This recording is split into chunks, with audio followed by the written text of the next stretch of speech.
দেখো তো বন্ধুরা, ঝটপট ঝাল টক মিষ্টি আচারটা বানিয়ে নিলাম। এটা জ্বর ঠান্ডা লাগলে খেতে খুবই ভালো লাগে, তাই আমি একটু ঝাল টক মিষ্টি এই আচারটা বানিয়ে নিলাম। আর আমটা খুবই বাড়তি না, বোড়াটা, তাই এরকম দেখাচ্ছে। বন্ধুরা, মূল রেসিপিতে চলে যাচ্ছি। আসসালামু আলাইকুম বন্ধুরা, কেমন আছো? আলহামদুলিল্লাহ, আমি ভালো আছি। দেখো, আজকে আমি এখানে 1 কেজি আম নিয়েছি।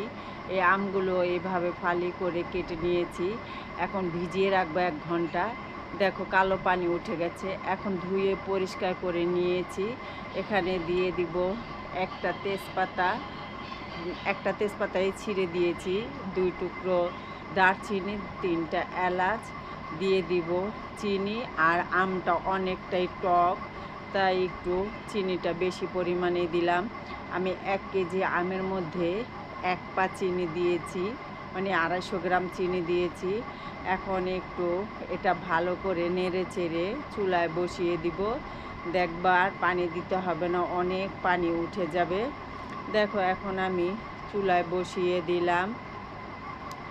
চুলায় বসানোর পরে দেখো কতটা পরিমাণে পানি উঠে যাবে, অনেক পানি উঠে যাবে, দেখতে পাবা। এই দেখো, পানি কিন্তু দেখো 1 ফোঁটা পানি দিইনি, অনেক পানি উঠে গেছে। এখন এটা একটু ভালো একটু দম আঁচে দিতে হবে, যাতে তাড়াতাড়ি রসালোটা গলে যায়, কমে যায়। দেখো, অনেকটাই কমে গেছে।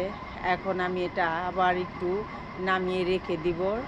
আর লবণটা দিতে ভুলে গেছি, তাই দিয়ে দিলাম স্বাদ অনুযায়ী লবণ। লবণ না দিলে কিন্তু হবে না, টকটা কিন্তু অনেক। দিয়ে দিলাম লবণ। এখন দেখো, আমি কিন্তু একদিনে আচারটা বানাইনি, ওর পরের দিন আবার এই আমটা আবার চুলায় দিয়ে দিয়েছি। দেখো, রসটা কিন্তু অনেকটা শুকিয়ে গেছে, চিনির শিরাটা। এখন এখানে দিয়ে দিব 2 চামচ পাঁচফোড়ন আর মরিচ। পাঁচফোড়ন মরিচ সব একসাথে গুঁড়ো করে রেখেছি। এইভাবে এই যে বানিয়ে নিলাম। দেখো তো বন্ধুরা, কেমন হয়েছে।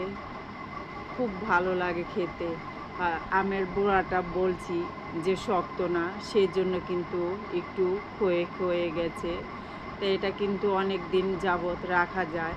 তোমরা ইচ্ছে করলে ফ্রিজেও রাখতে পারো। বাইরে বেশি দিন রাখা যাবে না, তাহলে হয়তো বা নষ্ট হয়ে যাবে। ভালো লাগলে সাবস্ক্রাইব করে